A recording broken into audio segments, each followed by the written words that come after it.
नमस्कार। आज हम जम्मू के छम्म इलाके की एक ऐसी कहानी को जानेंगे जो अक्सर इतिहास के पन्नों में कहीं खो जाती है।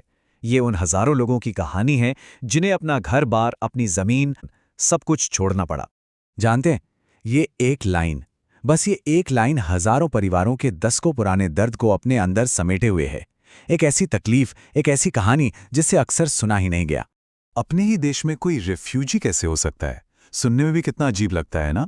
पर छाम कम्युनिटी के तजुर्बे के बिल्कुल सेंटर में यही कड़वा सवाल है।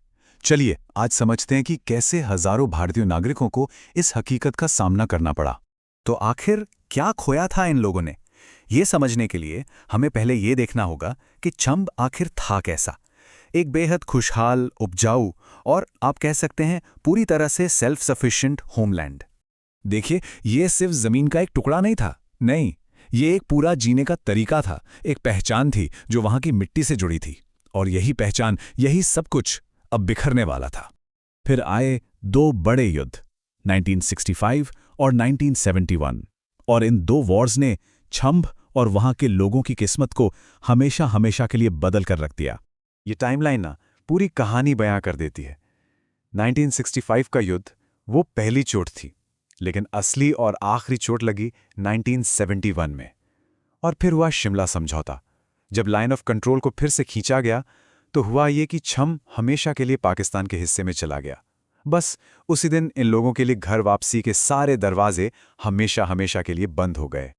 और जरा इस आंकड़े पर गौर कीजिए, ये कोई छोटा मोटा विस्थापन नहीं था। 1971 में एक ही झटके में 18,000 से भी ज्यादा लोग, मतलब करीब 4,600 परिवार रातों रात बेघर हो गए। ये एक बहुत बड़ी मानवीय त्रासदी थी जिसका असर आज तक महसूस होता है। तो सवाल उठता है कि छम्म ही क्यों? इसकी वजह थी इसकी लोकेशन। ये कश्मीर घाटी तक पहुंचने के एक बहुत ही जरूरी रास्ते के पास था, जिसने इसे दोनों देशों के लिए एक मिलिट्री हॉटस्पॉट बना दिया। और इसी रणनीतिक महत्व की कीमत छम्म के लोगों को चुकानी पड़ी। लेकिन घर छूटने के बाद इन परिवारों का हुआ क्या? खैर, जो लोग दहशत और डर में अपना सब कुछ छोड़कर भागे, उनके लिए जिंदगी अब गवर्नमेंट रिलीफ कैंप्स में एक कभी न खत्म होने वाला सर्वाइवल स्ट्रगल बन गई। कैंपों की जिंदगी वो किसी नरक से कम नहीं थी। लोगों को छोटे छोटे तंबुओं में रहना पड़ रहा था। कोई काम नहीं था, बच्चों की पढ़ाई लिखाई सब बंद हो गई थी और भविष्य का कुछ पता नहीं था। इस माहौल ने डिप्रेशन और एंग्जाइटी जैसी मानसिक बीमारियों को जन्म दिया। ये सिर्फ घर छूटना नहीं था, ये एक बहुत गहरा जख्म था। और यहां एक और मुश्किल सामने आई। सरकार ने विस्थापितों को दो हिस्सों में बांट दिया, कैंप डीपी और नॉन कैंप डीपी। जो कैंप में थे उन्हें थोड़ी बहुत मदद मिल गई, लेकिन जिन्होंने अपने रिश्तेदारों के यहां पनाह ली, उन्हें अक्सर उस छोटी मोटी मदद से भी हाथ धोना पड़ा। मतलब मुसीबत में भी एक बंटवारा हो गया। तो डिस्प्लेसमेंट के बाद शुरू हुआ एक और लंबा दौर। ये था दशकों का फ्रस्ट्रेटिंग इंतजार, रिहैबिलिटेशन और इंसाफ का इंतजार। ऑफिशियली इन्हें डिस्प्लेस्ड पर्सन्स यानी डीपीज कहा गया। अब इसका मतलब क्या था? इसका मतलब ये था कि इन्हें अपनी जमीन जायदाद का कोई मुआवजा नहीं मिलेगा। क्यों? क्योंकि कागजों पर छम्म अब भी भारत का हिस्सा था, जिसे एक दिन वापस ले लिया जाएगा। इस एक ऑफिशियल टर्म ने हजारों परिवारों को पीढ़ियों तक एक अजीब सी उलझन में फंसाए रखा। और यहीं से शुरू हुई इंसाफ के लिए एक और लंबी लड़ाई। अपनी खोई हुई जिंदगी और जमीन के मुआवजे के लिए दशकों तक चलने वाला संघर्ष। इंसाफ की ये लड़ाई बहुत लंबी और थका देने वाली रही है। पहले जो मदद मिली वो ना के बराबर थी। सालों तक संघर्ष चलता रहा। फिर कमेटियां बनी, कोर्ट ने दखल दिया और आखिर में जाकर एक संसदीय समिति ने एक ठोस हल सुझाया। पर मंजिल वो अभी भी बहुत दूर थी। इतने दशकों के लंबे इंतजार के बाद साल 2015 में एक उम्मीद की किरण नजर आई। प्रधानमंत्री विकास पैकेज के तहत एक बड़े पुनर्वास पैकेज का ऐलान किया गया। इस एकमुश्त वित्तीय सहायता योजना के लिए पूरे 2,000 करोड़ रुपए की एक बड़ी रकम रखी गई। ये एक नई शुरुआत के वादे जैसा था। जम्मू और कश्मीर की सरकार ने प्रस्ताव रखा था कि हर परिवार को एकमुश्त मुआवजे के तौर पर 25 लाख रुपए दिए जाएं। लेकिन केंद्र सरकार ने जो रकम मंजूर की वो थी सिर्फ 5.5 लाख रुपए प्रति परिवार। तो यहां देखिए फर्क कितना बड़ा है।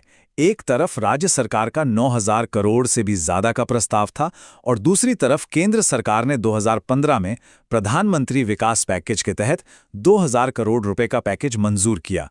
इसके तहत हर परिवार को 5.5 लाख रुपए की एक मुश्त मदद मिलनी थी। और ये सब कुछ बाकायदा ऑफिशियल था। ये वही दस्तावेज है जिसने इस स्कीम को बनाया।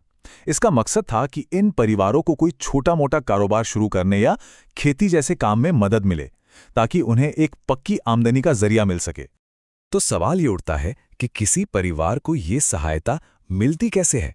मतलब इसका पूरा प्रोसेस क्या है? आइए इसको थोड़ा समझते हैं। ये पूरी प्रक्रिया एक बहुत ही सीधे साधे सिस्टम पर आधारित है जिसे कहते हैं डायरेक्ट बेनिफिट ट्रांसफर यानी डीबीटी।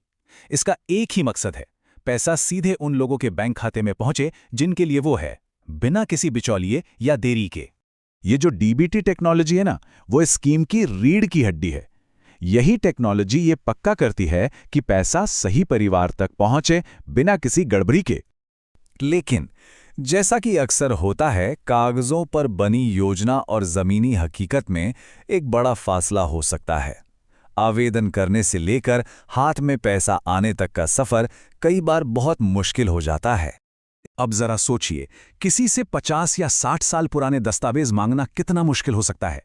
कई परिवारों से शजरा नस्ब मतलब उनके पूरे परिवार का वंश वृक्ष साबित करने वाले कागजात मांगे जाते हैं। ये सब जुटाना कई बार लगभग नामुमकिन सा हो जाता है और बस इसी वजह से मदद मिलने में देरी होती रहती है। तो सवाल ये है कि इस कम्युनिटी की लेगेसी क्या है, इनकी विरासत क्या है? ये रेजिलियंस, सर्वाइवल और देश सेवा की एक बहुत पावरफुल कहानी है। उन्होंने अपनी उपजाऊ जमीन तो खो दी, लेकिन अपना जज्बा नहीं खोया। वो नई बॉर्डर के साथ जाकर बस गए और देश की डिफेंस की पहली लाइन बन गए। आज भी लगभग हर घर से कोई ना कोई बेटा इंडियन आर्मी या बीएसएफ में है। और यही नहीं, उन्होंने अपनी मेहनत से बंजर जमीन को जम्मू के ग्रीन बोल में बदल दिया। आज वो हाई क्वालिटी बासमती चावल के सबसे बड़े प्रोड्यूसर्स में से हैं। जम्मू में आज भी लोग कहते हैं, उन पूर्वजों को सलाम जिन्होंने चंब में सब कुछ छोड़ दिया लेकिन अपनी आन बान शान नहीं छोड़ी। और ये लाइन इस कम्युनिटी के जज्बे को, उनके प्राइड को बिल्कुल सही तरीके से बयां करती है। तो आखिर में सवाल यही रह जाता है, जब भी नक्शे पर कोई नई लकीर खींची जाती है तो उस स्याही की असली कीमत कौन चुकाता है? छंब के लोगों की कहानी सिर्फ इतिहास नहीं है, ये एक पावरफुल रिमाइंडर है उस ह्यूमन कॉस्ट का जो हर पॉलिटिकल फैसले और नक्शे पर खींची गई हर लकीर के पीछे छुपी होती है। अगर आप ऐसी ही और भी बहुत सी अनसुनी कहानियां जानना चाहते हैं तो हमें YouTube पर just listen Jammu and Kashmir channel पर जरूर खोजें। अगर आपको ये प्रस्तुति पसंद आई हो तो हमारे काम को अपना सहयोग दें, हमारे चैनल को सब्सक्राइब करें, इस कहानी को औरों के साथ शेयर करें और इससे लाइक करना बिल्कुल न भूलें। आपका यही साथ हमें और भी कहानियां आप तक लाने में मदद करता है। बहुत बहुत धन्यवाद।